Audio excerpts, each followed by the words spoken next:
د هیواد ټول صنعتکاران او سوداګر دي د پاکستان پر ځای له نورو بدیلو لارو سوداګرۍ ته مخه کړي. یعنې تقریبا د 600 څخه پورته قلمونه هغه درمل دي چې هغه په افغانستان کې اوس تولیدېږي. دغه دوا ما په خپلو سترګو لیدلی، کله چې کپسول مې واس کړی لیدلی مې چې چونه وه.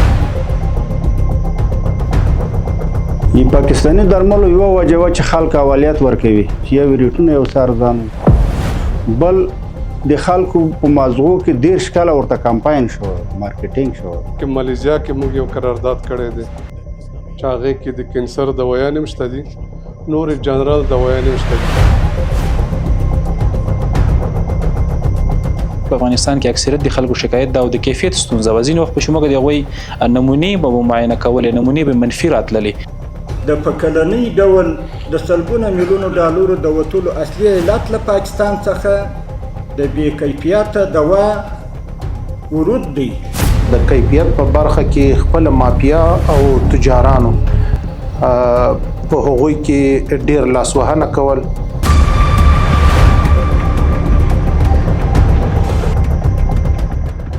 تر 0% پورې الحمدلله اوس موږ خپل مارکیټ چې د داخلي تولیداتو څخه مشکوک کوو.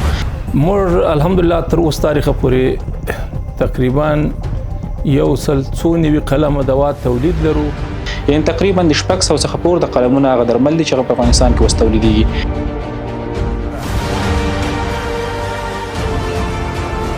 داسې د تجارت پر ځای باندې صنعت ته مخ کو او افغانستان د تجارتي مملکت پر ځای په یو صنعتي مملکت بدل کو.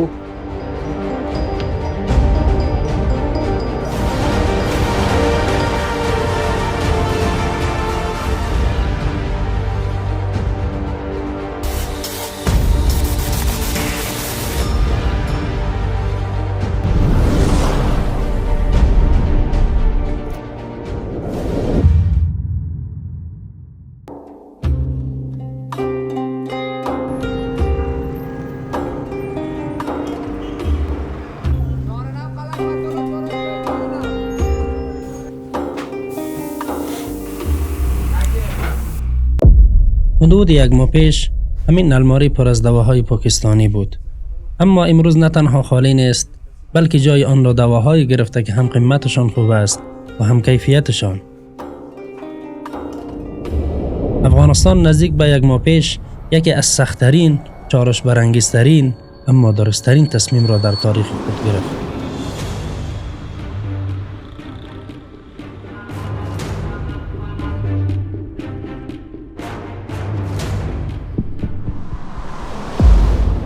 این همان لحظه است که معاون اقتصادی ریاست الوزراء در آن یک گام تاریخی برمی‌دارد. د هیواد ټول صنعتکاران او سوداګر دي د پاکستان پر ځای له نورو بدیلو لارو سوداګرۍ ته مخه کړي. دې لارې نه یوازې زموږ تجاران زیانمن کړي بلکې بازارونه او عام ولس یې هم له ستونزو سره مخ کړي دي. په دې کې هیڅ شک نشته چې زموږ د صحي سکتور اساسي ستونزه او د په کلنۍ ډول د سلګونه میلیونو ډالرو د وتلو اصلي علت له پاکستان څخه د بې کیفیته دوا ورود دی. له پاکستان څخه د دوا واردونکو څخه په ټینګار غواړم چې خپل واردات مو له نورو هیوادونو او نورو لارو څخه ترسره او ژر تر ژره له بدیلو لارو استفاده وکړي. این تصمیم در شرایط بسیار سختی بود که تمام تکیه بر پاکستان بود. اما سوال اساسی این است که پاکستان چه نوع دواهایی به افغانستان وارد میکرد؟ که یوې خبرې ته د یو مسلکي په توګه راشم او ووایم د پاکستان دوا په افغانستان کې په هغو شرایطو کې چې په افغانستان کې ډېر په اوج کې وه تر هغه اندازې پورې نه استعمالېده چې زمونږ تکیه د ټول پر پاکستاني دوا باندې وسي.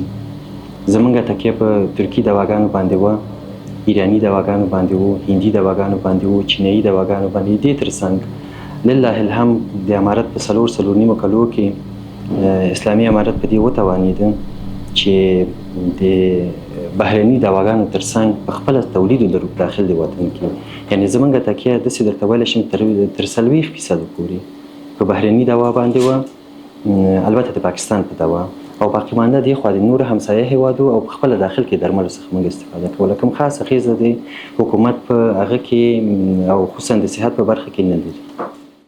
بیایید این را هم بررسی کنیم که ما از پاکستان چی تعداد قلم دارو وارد می‌کردیم. لنیکه مرغه اوس مهال یوازې پاکستان نه بلکې زموږ نږدې ګاونډي هیوادونه کاغه ایران هیواد ده، همدارنګه ازبکستان هیواد ده، ځینې نور هیوادونه چې افغانستان ته درمل رالیږي دوی بیلابیل درملو تولیدات لري، داسې مارکیټونه لري هغوی چې موږ کولی شو د خپل هیواد هغه کومې اړتیا چې دغه ترېنه پوره کړو. یعنې یوازې د افغانستان تکیه په پاکستان باندې نه ده، زموږ هڅه همدا ده چې وکولی شو د خپلو داخلي تولیداتو ترڅنګ هغه هیوادونه چې افغانستان ته باکیفیته درمل رالیږي د هغوی سره په دوامدار شکل باندې کار وکړو. د پاکستان هیواد هم افغانستان ته درمل راتلل، البته په هغه کې یو ستونزه دا وه چې په افغانستان کې اکثریت د خلکو شکایت دا او د کیفیت ستونزه وه. ځینې وخت به چې موږ د هغوی نمونې به معاینه کولې، نمونې به منفي راتللې. همدارنګه د قاچاقي درملو ستونزه هم وه چې دغه به د فرضي کرښې په جریان کې یا په اوږدوالي کې اکثریت داسې ساحات ول چې هلته به د دوی له لوري قاچاقي درمل افغانستان ته رالېږل کېدل. له نیکه مرغه د قاچاقو د مخنیوي کوم قانون چې د اعلی قدر امیر المؤمنین حفظه الله لوري توشیح سو، په هغه کې واضح د قاچاق د مخنیوي لپاره یو بین الوزارتي کمیټه جوړه شوله چې دغه په توسط باندې اوس موږ الحمدلله توانیدلو چې د قاچاقي درملو مخنیوی وکړو. همدارنګه په عموم کې څومره چې د پاکستان درمل راتلل یو اندازه ول چې تقریبا تر 10% شاوخوا پورې درمل زموږ مارکیټ هغوی نیولی وو. ولې اوس موږ هڅه همداره چې وکولی شو د هغه هیوادونو سره تعاملات وکړو، د هغه هیوادونو سره درملو په برخه کې باید تفاهمنامې ولرو چې د افغانستان مارکیټ پوره کړي او د هغوی لپاره مشروعیت برابر کړي. این کشور آرام آرام گام‌هایی به سوی خودکفایی برمی‌دارد.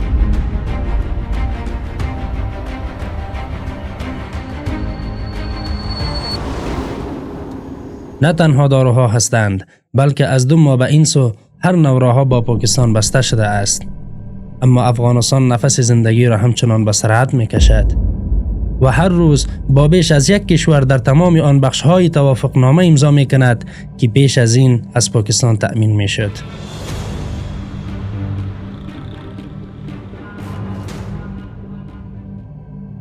پیشتر نزدیکتر به نیمی از بازار افغانستان را دواهای پاکستانی گرفته بود، اما حالا آرام آرام دامنه تولید دوا در کشور در حال گسترش است.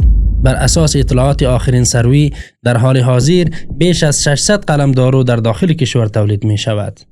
لنیکه مرغه تقریبا په دورستوي کې کومه سروي موږ کړې و تر 0% پورې الحمدلله اوس موږ خپل مارکیټ چې د داخلي تولیدات څخه مشکوک کوو.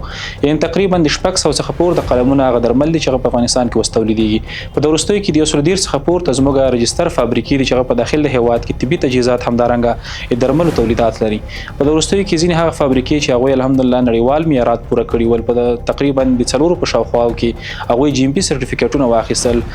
یو څه چې ډیر مثبت دی هغه دا چې په دورستوي کې زموږ ځینې تولیدات چې ول هغه په خپل افغانستان کې الحمدلله تولید شوي ول، اوس مهال هغه یمن ته همدارنګه عراق ته شام ته د افغانستان څخه ولېږل شول. یعنې دا هغه څه دي چې الحمدلله په افغانستان کې زموږ تولیدات چې د نړیوالو معیاراتو سره برابر شوي دي او تر ډېره حده پورې خپل مارکیټ مشبوع کوي. شاید این برای همه شما جالب باشد که از پاکستان از راه‌های مختلف داروهایی وارد می‌شد که در میانشان به جای مواد سازنده چونه ریخته شده بود. دکتر خیبر سحاک در این باره برایم از چیزی که با چشمان خودش دیده بود میگوید. اموکسیل د میکروب یو دوا ده، مختلف امراض کې ورکول کیږي. دغه دوا ما په خپل سترګو لیدلی، کله چې کپسول مې واسکړی لیدلی مې چې چونه وه پکې. یعنی اموکسیل هغه درملو چې د پاکستان څخه واردېدل، دا چې کیفیت څنګه و څنګه نه و په هغه باندې نور نه ښودي. یعنی دا چونه ما په خپله لیدلی ده، دا بلکل و. دا په افغانستان کې هغه درمل چې ما تاسو ته مخکې اشاره وکړله چې په د جمهوریت په تیرو کلونو کې اکثره مافیا په دې کې لاس درلوده. کومو تجارانو چې درمل واردوله د کیفیت په اړه دوی په خپل هلته کمپنیو ته ویلي په بهرنیو هیوادو کې، او درمل چې واردېدل اکثره بې کیفیته وو. مولټي نیشنل کمپنۍ نسبتا ښه وې، دغه هغه کمپنۍ چې ول لوکل کمپنۍ مطلق خرابه دوا وه چې په هیڅ وجه یو ناروغ ته که په لوړ دوز سره هم ورکړی وی تاثیرات نه درلود. 4 سال از امارت اسلامی گذشته است، اما آیا می دانید که همین سالها تنها 73 شرکت تولید دوا کارشان را آغاز کردند؟ بله، این عجیب نیست. اما می‌دانیم که تولید دوا و خودکفایی در این بخش به زمان طولانی نیاز دارد. و فراتر از این مهم است که بگوییم کشورهای بزرگ جهان همچنان واردات دوا دارند و این یک امر معمول است. اما دکتران میگویند که پاکستان به عنوان یک گزینه خوب هرگز شریک قابل اعتمادی نبوده است. رئیس شفاخانه صحت طفل رحمت الله رؤوفی درباره دلایلی که چرا دواهای پاکستان به اثر بودند برایم سخن میگوید. زموږ د خلکو لاسرسی چون ډیر لاندو مصارف یې لاند خوړل ځکه خلکو پاکستان ته لیوالتیا زیاته شول او زموږ د ملت لپاره دوا ښه ځکه نه وه چې دغه دواوې د لوکل کمپنیانو وي او اثرات یې پر مریضانو باندې د کیفیت له نگاه څخه کم وه نو مثبت اثرات یې ډیر کم وه نسبت هغو هیوادونو ته چې هغه ملټي نیشنل کمپنیانې راواردولې دواوې او دوهم دغه یې دا وه چې دلته دا قیمتونه د هغه ځای ده نو د کیفیت په برخه کې خپله مافیا او تجارانو په هغوی کې ډیر لاسوهنه کول. دوهم علت یې دا کېدای سو چې هلته مستقیما د کمپنیانو څخه خریداري نه وي زموږ هر شخص به د ډسټریبیوټر څخه به خریداري کول نو بنا دلته به یو هغه فیصدي یا سلنه د مفاد هغه به ډسټریبیوټر ته تلل په دوهم ځل کې به هم دلته بیا هغه قیمتونه به هم لوړ و او کیفیت به کمزوری و. رؤوفی میگوید جمعیت افغانستان در مقایسه با همسایگانش کم است و اگر از پاکستان روی برگردانیم هر کشور دیگری میتواند نیازهای ما را در بخش داروها تأمین کند. بالکل ځکه د افغانستان نفوس چې دی نسبت د هند و په تناسب و نفوس ته دا ډیر کم دی نو دوی بالکل دا کار کولای شي او هغه په دې معنی باندې چې هند خپل خام مواد تقریبا ټولې نړۍ ته صادروي او عین شکل باندې چین د چین څخه خام مواد نو دوی ته هلته ارزان هم تمامیږي او هیڅ کله کمبودیا نه ورسره پیدا کیږي. نور هیوادونه په تناسب د پاکستان چې دوی خام مواد له نورې نړۍ څخه راواردوي یو وار پر هغوی باندې ټکسونه او محصولات لویږي او بیا دوی د هغه څخه تولید کوي نو دا نسبتا د هند تر دوا قیمت لویږي او زموږ د افغانستان اړتیاوې چې دي دا بالکل هر هیواد پر کولای شي. محمد سعید صدیق رئیس شرکت سینوفارما از جمله شرکت‌های تولید کننده دوا در کشور میگوید که بیش از 190 قلم دارو تولید میکنند و این تولید با آن استاندارد جهانی که سازمان جهانی صحت تعیین کرده است برابر است.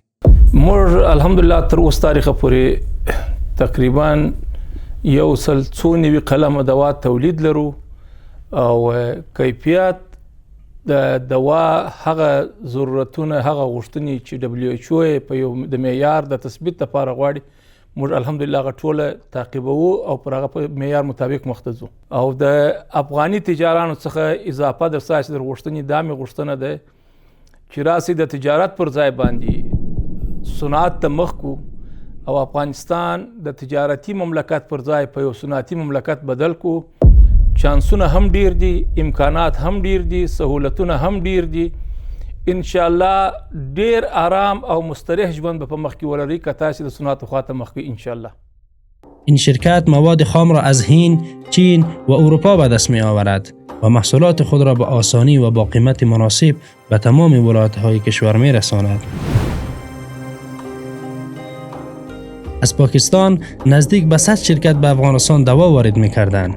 اما این تنها شرکت هایی بودند که در داخل کشور ثبت و رجیستر شده بودند، در حالی که شرکت هایی هم بودند که ثبت نشده بودند و دوا وارد می‌کردند. در همین رابطه رئیس اتحادیه وارد کنندگان دوا میگوید 30 سال برای دواهای پاکستانی بازاریابی شده بود، بنابراین مردم به این دواها اولویت بیشتر میدادند. ای پاکستانی درملو یو وجوه چې خلک اولیت ورکوي چې یو ریټونه یو سارزان بل د خلکو په مازغو کې 10 کاله ورته کمپاین شو مارکیټینګ شو نور کومه باتری خو کولای نه لري نسبت هند ته چین ته او ترکیه ته بنگلاديش ته اندونیزیا ته او نور داسې هیوادونه چې درمل لري نور کولای پکې نه و صرف 10 کاله 15 کاله تقریبا دلته د مروج شي کنه بدیل هم موجوده، اوس هم تجاران لګیا دي بدیل رب پیدا کوي. او امارات هم انشاءالله چې وعدې کړي دي، مکاندار ته هم سفر درلوده. جمله صاحب برادر سره دوه ناستې وکړې، یو هغه ناسته کې موږ موجود وو چې کوم د اعلان کوو. در کابل نه تنها امروز خرید و فروش دواهای پاکستانی رو به کاهش است، بلکه آن شرکت‌هایی هم که از پاکستان دواهای وارد می‌کردند مشغول یافتن راه‌های جایگزین هستند. ما از همین شرکت‌ها نیز بررسی کردیم. اینجا هزاران نفر مشغول کار بودند، اما سود و منفعت آن عمدتاً دوباره به پاکستان برمیگرد. این تنها یک شرکت دوا نبود. تنها در کابل شرکت‌های مانند سامی، گیتس، فایزر، هیلتن، هیبت فارما و دیگر شرکت‌هایی بودند که از اسلام آباد دارو وارد می‌کردند. اما آیا این شرکت‌ها برای کسب و کار خود با کشورهای دیگر قراردادهای امضا خواهند کرد؟ بعد وختانه په دې شرایطو کې چې کله داسې مسایل راغلل نو بیا موږ نورو ملکونو طرف ته رجوع وکړه. اولین قدم کې موږ ازبکستان کې یو قرارداد وکړلو نواجن په نوم باندې، چې دا بیسیکلی کمپنی د ملیزیا ده. دوی په تاشکند کې یو فابریکه لري، لکه دویم برانچ لري. هغوی سره موږ قرارداد وشو، موږ البته مالونه هم راغلل. د سره خوا کې ملیزیا کې موږ یو قرارداد کړی دی چې هغې کې د کینسر دوایان هم شته دي، نور جنرال دوایان هم شته دي پکې، چې هغه به هم د رجسټریشن او دا پروسه باندې چون اسنادونه پکار دي هغې دپاره هغه باید د افغانستان سفارت نه، د وزارت خارجې نه تایید شوي اوسي. نو ډوزیرې چې راشي هغې رجسټریشن کارونه هم شروع کړي دي. تر ټولو ښه خبره دا ده چې د تحول د دې سرحد بندېدل بار بار، خاص کر اوسنی نظام چې کله دا فیصله وکړه چې نور به د پاکستان سره تجارت نه کوو، ځکه دوی همیشه تجارت او سیاست سره یو بل سره کنیکټ کوي. نو خوشبختانه بالاخره دغه مشکل حالات د دې باعث شو چې موږ باید خپل صنعت طرف ته رجوع وکړو. هغه شیان چې نور موږ د بار نه راوړل نور موږ باید په وطن کې په کور دننه جوړ کړو. الحمدلله موږ یو د فابریکه په جمعه خان محمدي پارک کې تقریبا د ساختمان د ماشینري را رسیدلې ده. 99% کارونه ټول ختم دي. 1% هغه کارونه چې څه وسایل د لابراتوار دي چې هغه د بیرون نه روان دي هغه راځي. نو نور عملاً به موږ پروڈکشن طرف ته د جوړولو طرف ته موږ لاړ شو. با وجود این که گام‌هایی برای تولید دوا در داخل کشور برداشته می شود، اما کشور هنوز در این بخش به خودکفایی کامل نرسیده. اکنون به حیث یک سوال اساسی باید این مطرح شود که اگر تا 3 ماه واردات دوا از پاکستان متوقف نشود، آیا امید به راه‌های جدیدی که پیدا شده اند از بین خواهند رفت؟ د افغانستان اسلامي امارت په عموم کې پالیسي دا چې د خپل داخلي تولیدات ترڅنګ د هغه هیوادونو سره هم راکړه ورکړه ولري چې د افغانستان د خلکو لپاره یعنی ګټور ثابت شي، د خلکو لپاره با کیفیت درمل راوړي. په همدغه اساس باندې په دروستوي کې د عامه روغتیا وزارت د رهبرۍ له لوري د بلاروس هیواد د مسؤلینو سره همدارنګه د ایران هیواد د مسؤلینو سره چې روز موږ هم مجالس درلودل او د ایران هیواد د خوړو درملو معین افغانستان ته راغلی وو. په دغه مجالس کې یادونه وشوه چې موږ باید هغه څه چې د موږ د تجارانو لپاره اسانتیاوې رامنځته کوي همدارنګه زموږ د ولسونو لپاره اړتیاوې دي په دغه برخه باندې باید کار وکړو. له نیکه مرغه یو څه چې موږ مثبت لرو په د نږدې کې به انشاءالله د ایران هیواد سره د ځینو نورو هیوادونو سره داسې تفاهمنامې ولرو چې هغه به د افغانستان ته درمل راوړدولو لپاره زمینه سازي وکړي. یو څه چې موږ زیات تمرکز پرې کړی هغه دا چې نور هیوادونو څخه غوښتنه هم دا کړې چې په افغانستان کې باید دوی د درملو په تولید باندې سرمایه گذاري وکړي او انشاءالله امید هم دا چې ځینې وعدې شوي دي په افغانستان کې په خپل هم تولید ولرو. دې ترڅنګ اوس لنډمهاله توګه باندې به دغه هیوادونو څخه خپل اړتیا پوره کوو. قلب آسیا که امروز از یک مرحله حساس تاریخی می‌گذرد، مقابله با دشمنی سرسخت با دستان خالی دشوار است، اما کوهانیز در برابر عزم فرهادی سر تعظیم فرود می‌آورد و چنین به نظر می‌رسد که کشتی گم شده این کشور در دریای مرگبار زمان آرام آرام راه ساحل را پیدا می‌کند.